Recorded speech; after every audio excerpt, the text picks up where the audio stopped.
Hello student, आज की इस क्लास में हम लेकर आए क्लास 10 विज्ञान अर्धवार्षिक परीक्षा plus board exam. Very important question 2024। जो स्टूडेंट 2024 में बोर्ड का पेपर देने जाएंगे उन सभी स्टूडेंट के लिए आज का यह क्लास वेरी इंपॉर्टेंट होने वाला है, क्योंकि आज की इस क्लास में हम देखेंगे वेरी इंपॉर्टेंट क्वेश्चन।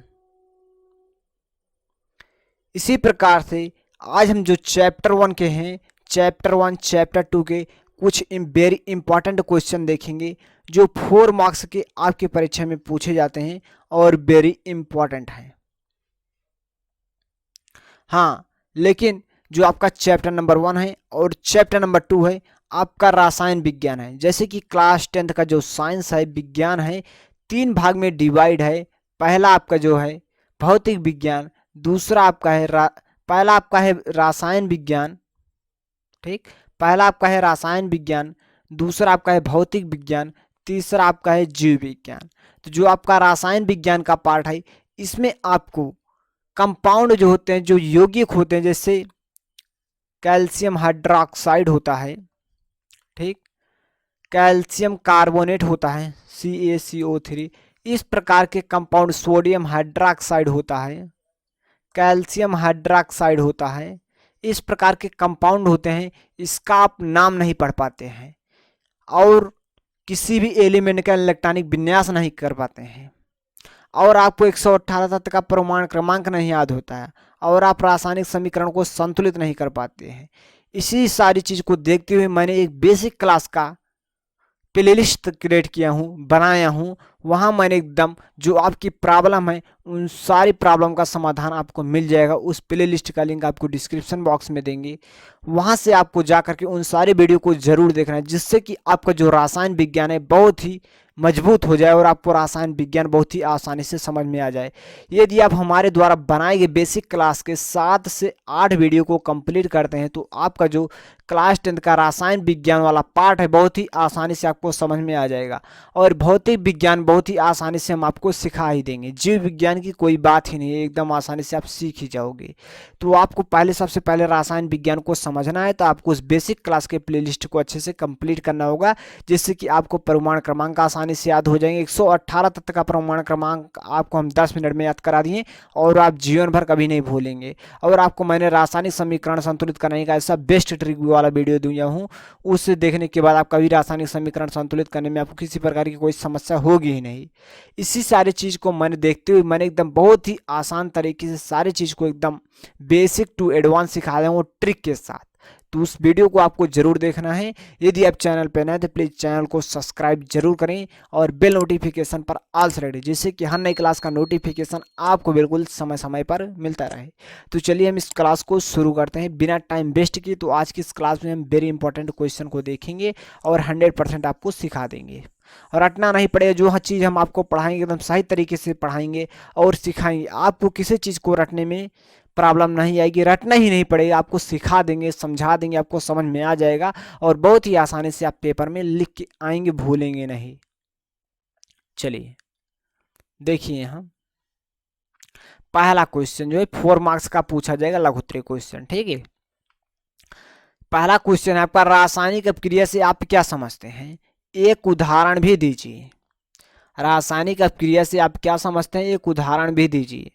यहाँ मैंने लिख दिया इसका उत्तर। देखिए, रासायनिक अपक्रिया वे पदार्थ हैं जिनमें 2 या 2 से अधिक पदार्थ आपस में मिल करके नए गुणधर्म वाले नए पदार्थ का निर्माण करते हैं, रासायनिक अपक्रिया कहलाते हैं। यहाँ मैंने देखिए क्या कहा है, रासायनिक अपक्रिया वे पदार्थ होते हैं जिनमें 2, क्या है, जिनमें 2 या 2 से अधिक पदार्थ आपस में मिल करके नए गुणधर्म वाले नए पदार्थ का निर्माण करते हैं।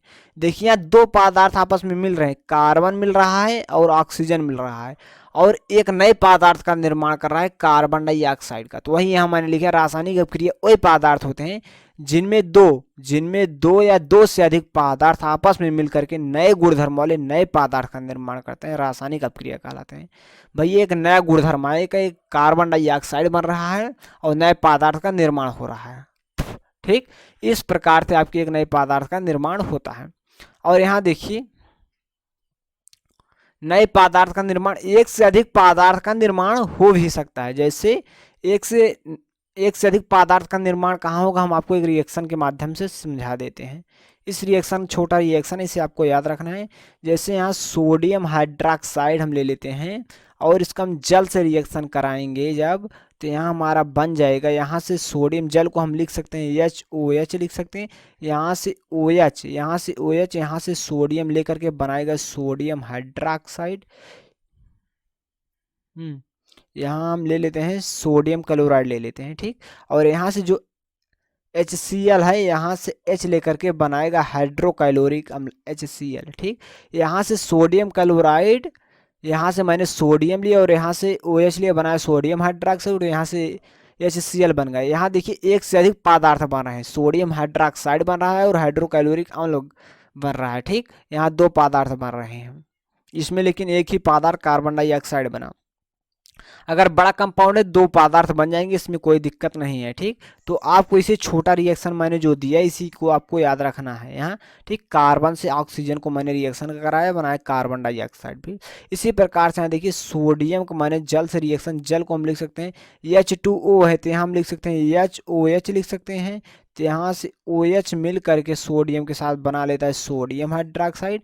यहाँ देखिए H है तो यहाँ आपका H आ गया। यहाँ देखिए H2 लिखा गया है, जो गैस होती है हमेशा 2 के रूप में लिखा है, H2 के रूप में होता है। जैसे सोडियम जो गैस होगी N2 के रूप में लिखा जाएगा, जो क्लोरीन गैस होगी तो हमेशा Cl2 के रूप में लिखा जाएगा, जो हाइड्रोजन गैस होगी H2 के रूप में लिखा जाएगा, जो हम ऑक्सीजन गैस होती है HO2 के रूप में लिखा जाए। जो हमारी गैसें होती हैं हमेशा 2 के रूप में लिखा जाता है, तो यहाँ हमेशा 2 आएगा ही आएगा, ठीक। यदि आप इसे बैलेंस करना चाहो तो बैलेंस कर सकते हो। बैलेंस करने का मतलब यहाँ देखिए दो सोडियम, यहाँ सोडियम की संख्या 1 है, यहाँ भी सोडियम की संख्या इस साइड 1 है। यहाँ देखिए हाइड्रोजन कितना, हाइड्रोजन 2 है, यहाँ हाइड्रोजन कहते हैं, यहाँ हम 2 हाइड्रोजन करेंगे तो यहाँ 2 हमारा सोडियम भी हो जाएगा, ठीक। और तो यहाँ देखिए 2 हाइड्रोजन, यहाँ देखिए 2 ऑक्सीजन भी हो गया है। जब यहाँ 2 ऑक्सीजन हो गए तो यहाँ हम 2 से 2 ऑक्सीजन 4 हाइड्रोजन, सारा कुछ बैलेंस। यहाँ देखिए 2 हाइड्रोजन, यहाँ 2 हाइड्रोजन, यहाँ सारा कुछ बैलेंस। देखिए 2 सोडियम 2 सोडियम, ठीक, बात बराबर। यहाँ 4 हाइड्रोजन है, यहाँ 2 हाइड्रोजन, यहाँ 2 हाइड्रोजन, क्योंकि इस सब में हाइड्रोजन मल्टीप्लाई। यहाँ 2 ऑक्सीजन, यहाँ 2, सारा कुछ बैलेंस हो गया।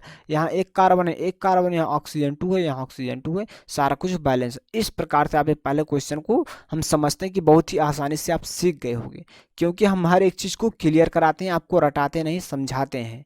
हर एक चीज़ को आपको समझ में आना चाहिए। तो हम बढ़ते हैं क्वेश्चन नंबर 2 की ओर। देखिए question number 2 very important question है, इसे आपको तैयार कर ही लेना है, हम बता दे रहे हैं, अन्यथा आपके पेपर में आएगा, आपको पछताने के अलावा कुछ नहीं बचेगा। देखिए योगात्मक अपक्रिया से आप क्या समझते हैं, एक उदाहरण भी दीजिए। संयोजन अपक्रिया से आप क्या समझते हैं, देखिए योगात्मक अपक्रिया से आप क्या समझते हैं, एक उदाहरण भी दीजिए। संयोजन अपक्रिया से आप क्या समझते हैं, एक उदाहरण भी दीजिए। देखिए योगात्मक अपक्रिया और संयोजन अपक्रिया दोनों एक ही चीज़ है, अलग अलग नामों से जाना जाता है, आपको नाम इसका ध्यान में रखना है। योगात्मक अपक्रिया संयोजन अपक्रिया दोनों एक ही चीज़ हैं। तो यहाँ चलिए हम इस थ्योरी की इसका आंसर देख लेते हैं, उत्तर क्या है, क्या आपको लिखना है। वो अपक्रियाएं जिनमें 2 या 2 से अधिक पदार्थ मिल करके केवल एक नए पदार्थ का निर्माण करते हैं, संयोजन अपक्रिया या योगात्मक अपक्रिया कहलाते हैं, ठीक। संयोजन अपक्रिया या योगात्मक अपक्रिया कहलाते हैं, संयोजन अपक्रिया या योगात्मक अपक्रिया कहलाते हैं। जैसे यहाँ देखिए 2 पदार्थ, क्या है, 2 या 2 से अधिक पदार्थ मिलकर के केवल एक पदार्थ का निर्माण करेंगे। जैसे यहाँ सल्फर मिला और ऑक्सीजन मिला, बनाई सल्फर डाइऑक्साइड, 2 पदार्थ मिला तो एक पदार्थ का निर्माण किया। तो यहाँ देखिए इसी प्रकार से यहाँ देख सकते हो, यहाँ कैल्शियम ऑक्साइड है, यहाँ जल, आपस में मिलकर के कैल्शियम हाइड्रोक्साइड बनाया। क्या बनाया, कैल्शियम हाइड्रोक्साइड बनाया।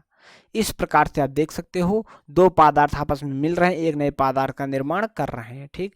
तो इसे क्या कहते हैं, योगात्मक या संयोजन अपक्रिया। वो रासायनिक अपक्रिया जिनमें 2 या 2 से अधिक पदार्थ मिल करके केवल एक नए पदार्थ का निर्माण करते हैं, संयोजन या योगात्मक अपक्रिया कहलाते हैं। आप एग्जाम्पल इन्हें दोनों को दे सकते हैं। इस प्रकार से हम क्वेश्चन नंबर 2 को देख लिए। 4 मार्क्स का क्वेश्चन देखने में आपको आसान लग रहा है ना। 2 मार्क्स का आपका ये थ्योरी हो जाएगा और 2 मार्क्स का आपका जो रिएक्शन मैंने दिया है ये आपका रिएक्शन होगा। इसी प्रकार से क्वेश्चन नंबर 3 देखिए, विस्थापन अपक्रिया से आप क्या समझते हैं, एक उदाहरण भी दीजिए। प्रतिस्थापन अपक्रिया से आप क्या समझते हैं, एक उदाहरण भी दीजिए। सारे क्वेश्चन एक टाइप्स के लग रहे हैं, इसमें आपको डिफरेंसेस को समझना होगा। ये सारे क्वेश्चन में अंतर क्या है, उस अंतर को समझ लीजिए बस। यदि आप अंतर को नहीं समझ पाए, उसका उत्तर उसमें लिखेंगे, उसका उत्तर उसमें लिखेंगे, उसका उत्तर उसमें लिखेंगे, सारा मीन देंगे, एक में मिल जाएगा और आपका रिजल्ट नहीं बनेगा। इसलिए आपको सही तरीके से समझना है। विस्थापन अपक्रिया या प्रतिस्थापन अपक्रिया, ठीक। विस्थापन या प्रतिस्थापन मतलब एक स्थान से हटा करके दूसरे स्थान पर रख देना। देखिए, वो रासायनिक अपक्रिया जिनमें अधिक क्रियाशील तत्व कम क्रियाशील तत्व को उसके यौगिकों से विस्थापित कर देता है, विस्थापन अपक्रिया प्रतिस्थापन अपक्रिया कहलाते हैं। जैसे देखिए, यहाँ आयरन है, यहाँ आयरन है, यहाँ कॉपर सल्फेट है, ठीक। यहाँ देखिए आयरन है, यहाँ कॉपर सल्फेट है। जो आयरन है हमारा अधिक क्रियाशील तत्व है, क्या है, जो आयरन है हमारा अधिक क्रियाशील तत्व है, एक है अधिक क्रियाशील तत्व है, जो F ये अधिक क्रियाशील तत्व है, और जो कॉपर है कम क्रियाशील तत्व है, क्या है, कम क्रियाशील, यहाँ कम क्रियाशील तत्व है, ठीक। और जो Fe है अधिक क्रियाशील तत्व है, ठीक। और जब Fe जो है यानी कि आयरन जो अधिक क्रियाशील तत्व है, तो यहाँ से कॉपर को विस्थापित कर देगा, यहाँ से कॉपर को हटा देगा। जब यहाँ से कॉपर को हटाएगा, इसके साथ जुड़ जाएगा, तो यहाँ बन जाएगा Fe यानी कि फेरस सल्फेट बन जाएगा, और यहाँ से कॉपर को अलग कर देगा, ठीक। इस प्रकार से यहाँ रिएक्शन होता है। यहाँ वही लिखा गया है, देख सकते हो।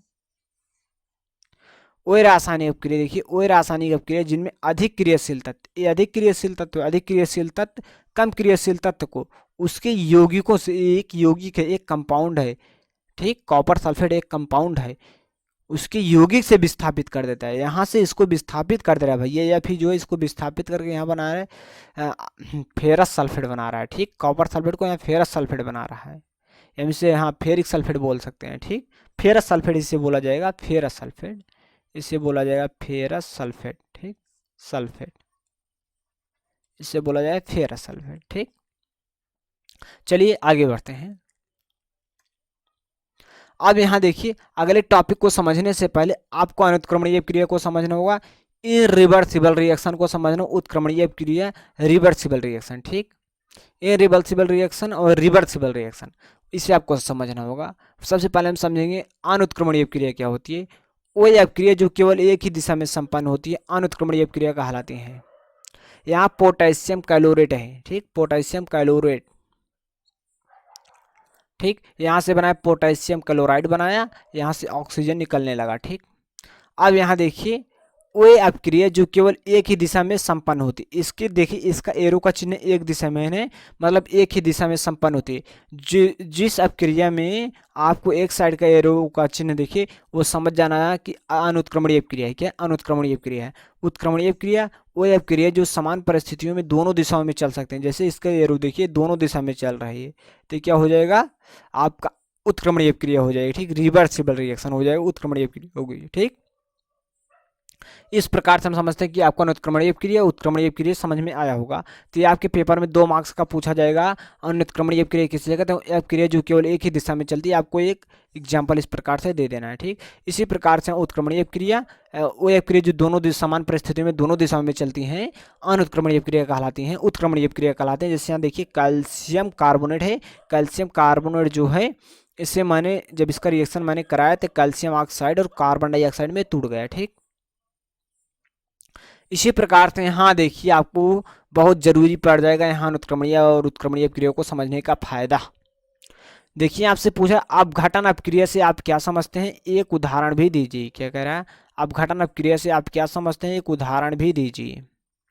ऊष्मीय अपघटन से आप क्या समझते हैं, ऊष्मीय अपघटन यहाँ पूछा जा सकता है, या ऊष्मीय अपघटन अपक्रिया से आप क्या समझते हैं पूछा, एक उदाहरण भी दीजिए। देखिए अपघटन अपक्रिया यदि आपसे आपके पेपर में पूछा जाता है, आपके पेपर में पूछा जाता है अपघटन अपक्रिया, तो यहाँ आपको हेडिंग लगाना है अपघटन अपक्रिया। या पूछा जाता है ऊष्मीय अपघटन, तो यहाँ आपको हेडिंग लगाना है ऊष्मीय अपघटन।